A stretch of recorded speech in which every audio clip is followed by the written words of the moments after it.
याताया नवकेली कुंज शयनम श्री राधिका परिहासा। उस नवीन सैया पर विराजवाल प्रियाजू हंस रही कि कितने भोरे हैं लालजू। संतु मुदे ममाति हसिताली भीर बहिस्तदृशा। और कुंज रंधों में देख रही समस्त सखिया भी हंस देती। तो लालजू को आश्चर्य होता है कि ये सब हंस रही है, क्या बात हो गई।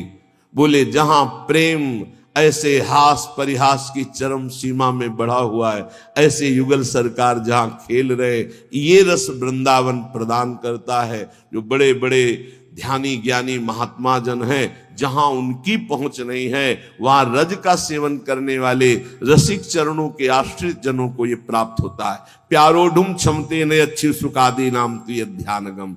इसलिए अय उपासक निर्विद्य कृत्याद्यखिलात् कदाहम छित्वा समस्ताश्च जगत्यपेक्षा प्रविश्य वृंदावन मत्य संगस तदीस वार्ताभिरहानिने से। तुम्हारे लिए अब कोई कर्तव्य नहीं है। तुम्हें मानव देह केवल एक कर्तव्य के लिए मिला, भगवत प्राप्ति के लिए। प्रायः इस बात से कोई कोई जानते हैं कि हमारे जीवन का लक्ष्य क्या, नहीं सब अनभिज्ञ हैं। लेकिन कई बार कहा यह ऐसा देश है, यहां से वस्त्र भी उतरा लिया जाता है, ये देह रूपी वस्त्र भी उतरा लिया जाता है। फिर तुम्हारे लिए क्या कर्तव्य है। अब हम अगली योनि में ना जाएं। एक संत भगवान पधारे थे, उनको ये आज्ञा दी गई। वो बड़े संशय में थे, रुदन कर रहे थे कि आपका सत्संग सुना तो दृढ़ निश्चय हो रहा है कि भगवत प्राप्ति करना अति आवश्यक है, लेकिन हमको गुरुजनों ने कहा है कि ऐसा कुछ नहीं, और ऐसे से ऐसा करो। और हम ऐसे बिल्कुल वो बालकों वाली बातें थी, या वो बोल नहीं पा रहे थे, या वो समझ नहीं पा रहे थे, या वहां बालकों जैसी ही बातें हो रही थी। ये बालकों की बातें हैं, ये ज्ञान वृद्धों की बातें नहीं होती। जैसे कहा जाए कि आपको इस परंपरा की रक्षा करने के लिए यही प्रयास करना चाहिए और फिर जन्म लो इसी में, तो तुम्हें पता है क्या कि तुम फिर विज्ञ मनुष्य शरीर प्राप्त करोगे और फिर साधु बनोगे, फिर इसी परंपरा को चलाओगे। अरे पता नहीं, चूक हो गई तो हिरन वो बन गए, तो जो भगवान ऋषभ देव जी के पुत्र भरत जी कहे जाते हैं, तो आप नाली का कीड़ा बन जाए तो कौन सी बड़ी बात होगी। होश में, ये सब परंपराएं भगवत प्राप्ति के लिए बनी हैं। इन परंपराओं का उद्देश्य चलाना नहीं है, चलना है। आप चलिए और भगवत प्राप्त हो जाइए, यही परंपरा है। जितने भी आचार्य परंपराएं हैं वो जीव को भगवत प्राप्ति कराने के लिए हैं, परंपराएं चलाने के लिए नहीं है, परंपरा में चलने के लिए है। बस यही भूल हो जाती है। तो बोले आगे कौन चलाएगा, तो तुम्हारी चलाई हुई परंपरा है। ईश्वर आचार्य रूप में अवतरित होकर के परंपरा चलाता, वही निर्वाह करता। वो विविध रूपों में आकर के जहां देखा कि अब इस परंपरा का ह्रास हो रहा है, वो तत्काल किसी न किसी विभूति के रूप में उदय होकर फिर प्रकाश कर देता है। हमारे तुम्हारे चलाए परंपराएं हैं, हमें तुम्हें परंपरा में चलकर भगवत प्राप्ति करनी है। बहुत समझने का। निर्विद्य कृत्याद्यखिलात् कदाहम। सदगुरुदेव भगवान कभी कभी जब आनंद में बाह्य दशा में होते तब बात करते थे। तो एक दिन प्रसाद पाके ऐसे बैठे हुए थे, कहा सुनो, ये हम सुनते हैं प्रचार प्रसार करना, तुम्हारा क्या इसमें विचार है। एक एक शब्द गुरुदेव भगवान का भविष्य के लिए ऐसा बोला जा रहा था जो मैं कभी समझ ही नहीं पाया। अचानक ऐसे ये प्रचार प्रसार का आपके हृदय में, आपकी बुद्धि में इसका क्या विचार है। महाराज जी हमने तो कभी इस पर सोचा ही नहीं। बोले जैसे संप्रदाय है, आचार्य परंपरा है, लोग प्रचार प्रसार करते हैं, तो इस विषय पर आपका क्या है। हमने तो कभी ये विचार ही नहीं किया। तो तुम्हारा विचार क्या रहता है। हमारा विचार तो केवल भगवत प्राप्ति, निरंतर ब्रह्म चिंतन, भगवत चिंतन, यही विचार है। हाँ हाँ, यही तो परंपरा का लक्ष्य भी यही है, और इसी से परंपरा का प्रचार होता है। जो लोग अपनी परंपरा का प्रचार करना चाहते, पहले उन्हें भगवत चिंतन परायण होकर भगवत प्राप्त हो जाना चाहिए, तो अपने आप ही होता है। एक दिन दरवाजे पे से बैठे लाडली जी के बोले, सुनो, कभी कभी करुणा से इस पर क्या विचार किया, बिस्तरे सब जग बिमल कीरति साधु संगति ना टरे। बस इतनी पंक्ति, क्या विचार हुआ है? हाँ जी, बिस्तरे सब जग बिमल कीरति साधु संगति, तो स्पष्ट अर्थ लिखा हुआ है, इस पर विचार तुम्हारा क्या हुआ है?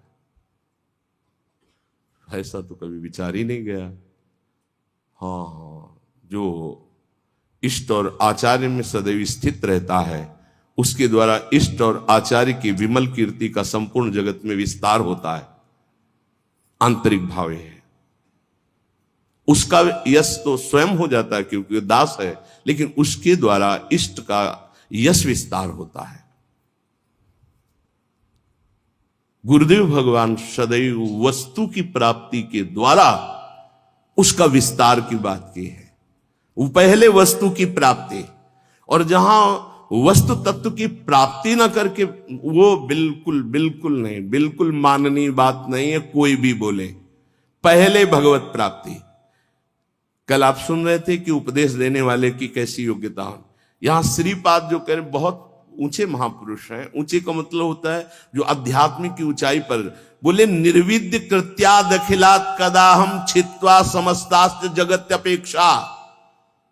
जितने कर्तव्य कर्म हैं सब माया के नाटक हैं।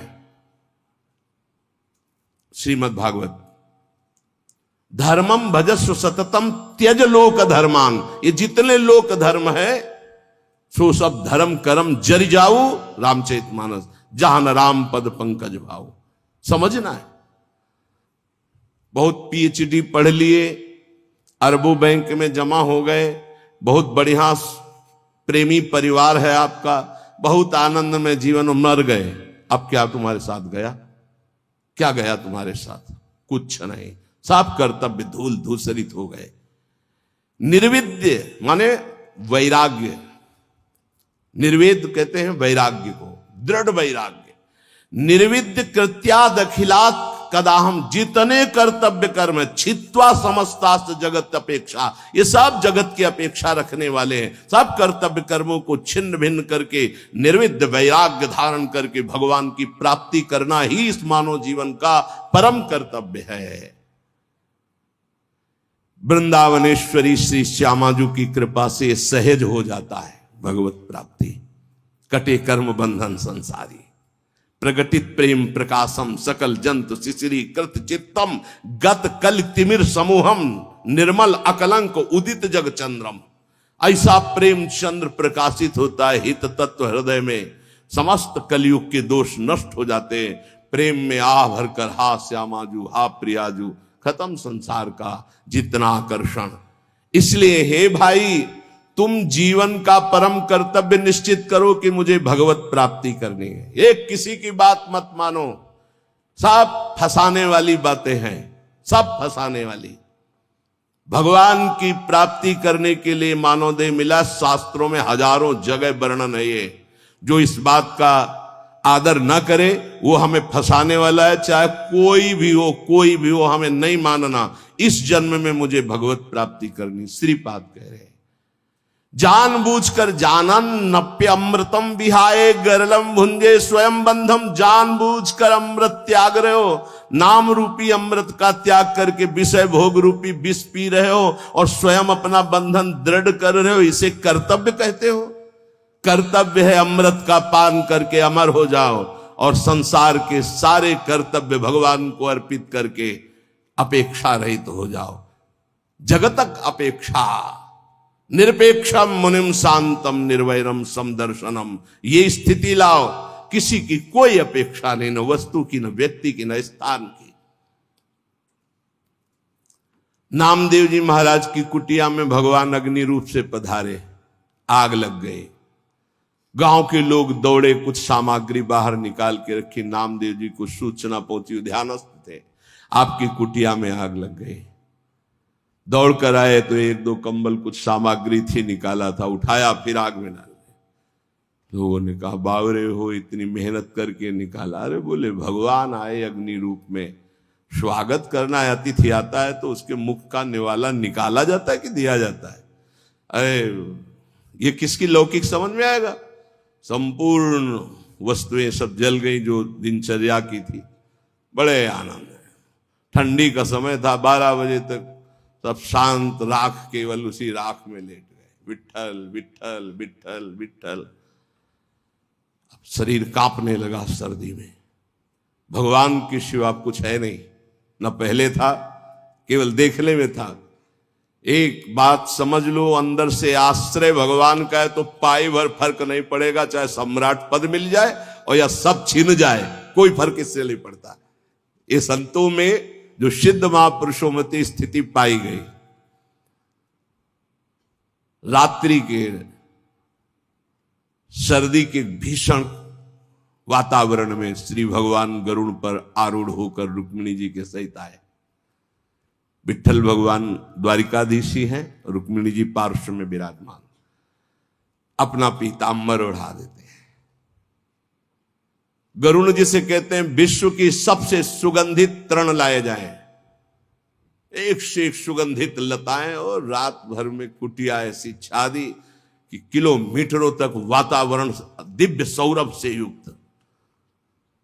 विट्ठल विट्ठल विट्ठल, आंख खुली तो देखा अद्भुत सौरभ, अद्भुत कुटिया और भगवान की सुंदर कामरी ओढ़े हुए। वैसे उनको पता है योगक्षेमम बाह्यम, जिनकी जिम्मेवारी वही सब कर। गांव के लोग की देखो कितना ठंडी में नामदेव जी की कुटिया जल गई थे, वो सब परेशान होंगे। जब देखा तो एकांत क्षेत्र में ऐसी कुटिया विश्वंभर के हाथ से बनाई हुई, पूछो मत। सब लोग गांव के दौड़ दौड़ के आए, मार सौरभ में मतवाले हो रहे थे। बोले नामदेव जी ये कारीगर कहाँ मिलेगा, कितना रुपया लगता है, रातों रात तुमने ऐसी कुटिया बना ली? बोले कारीगर फ्री आता है, सामग्री फ्री आती है। बोले हम सब कुटिया, एक एक कुटिया नहीं, जय जय कुटिया हम खूब बनवाएंगे। अरे हमारे घर बेकार इस कुटिया के आगे, इतना सुंदर बंगला सुंदर। नामदेव जी ने कहा कि हमारा कारीगर एक आवाज देंगे आ जाएगा, सब सामग्री आज। पहले ऐसा करो घर से बाहर निकलो सब, और आग लगाओ अपने अपने घर में, कुछ नहीं बचना चाहिए, सब जला दो तो हमारा कारीगर फ्री आ जाएगा कुटिया बना। कोई किसी की हिम्मत नहीं पड़ी। समझ रहे हो? जिसका हरि के सिवा कुछ नहीं होता, वही हरि के प्रेम को, हरि की महामहिमा कृपा को समझ पाता है, दूसरा नहीं। इसलिए कह रहे निर्विद्य कृत्याद अखिलात कदा हम छित्वा समस्तास्त जगत अपेक्षा। जगत की अपेक्षा को काट दो। जीवन का परम कर्तव्य भगवत प्राप्ति है। हर कर्तव्य लोक धर्म के अंतर्गत है, और हमारा परमार्थ पुष्ट नहीं हुआ तो लोक धर्म बहुत जन्म कर चुके हैं।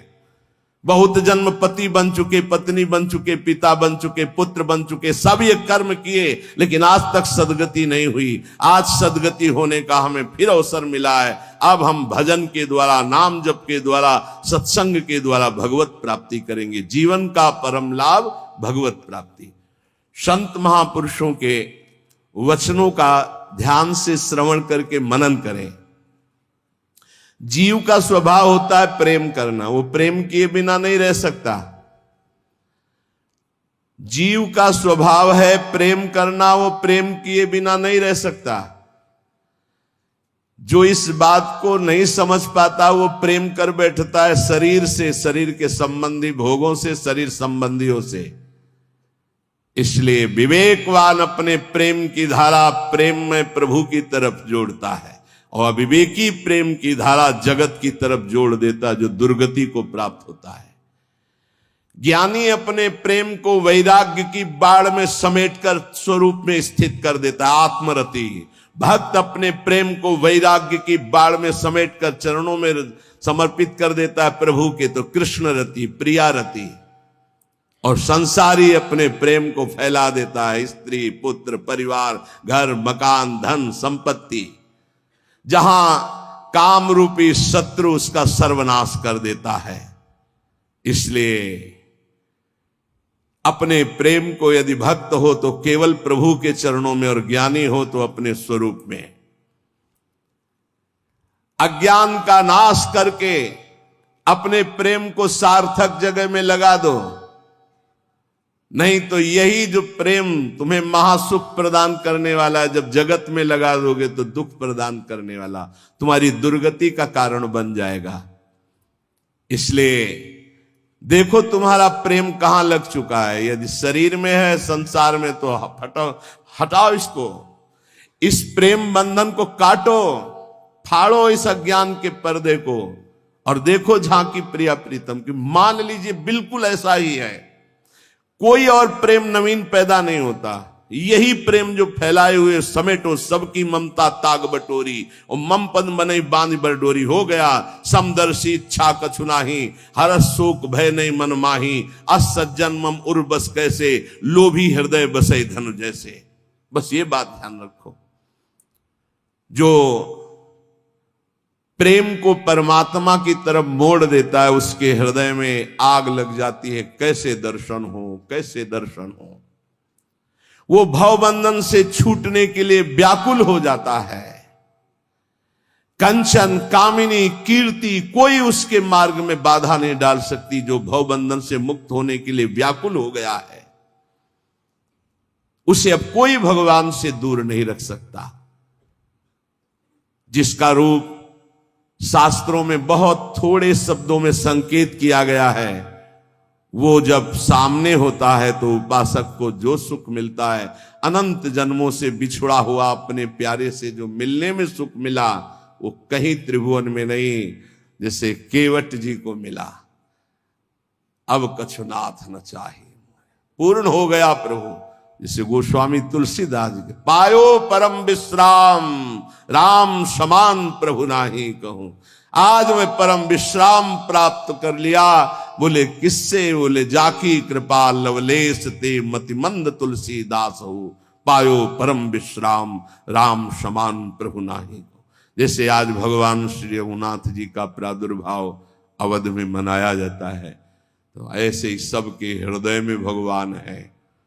जब तक आप अपनी 10 इंद्रियों को बहिर्मुख करके विचरण करते रहोगे, तब तक हृदय रूपी आंगन में भगवान नहीं खेलेंगे।